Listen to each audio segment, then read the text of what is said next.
almost coming up on 8 years old. So still pretty young in terms of distilling. The main thing that we try to do here is just create as local a product as we possibly can. We're in the beautiful Annapolis Valley, and there's so much amazing produce that it'd be crazy to not take advantage of it. We partner with about 12 farmers in the area to source all of our produce. We distill and bottle everything here on site, so we're just trying to keep it as local as possible.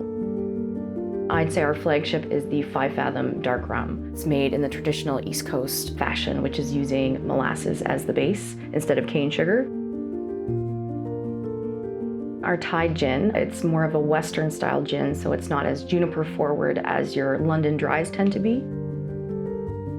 We use about 15 different botanicals in our gin. I think it makes for a more complex flavor without being too overpowering.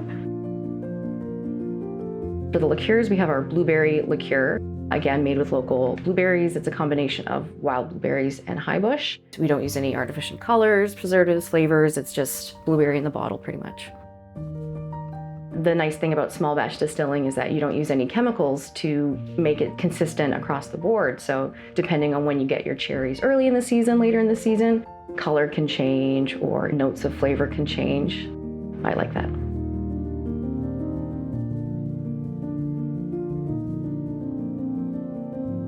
We have laid hands on the entire process from start to finish. We hand bottle everything. Labeling happens here as well.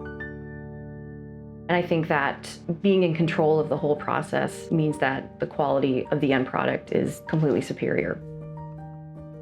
We have done pretty well at a lot of different awards, the Canadian Artisan Spirit Competition, the World Gin Awards, the World Whiskey Awards. We've done well.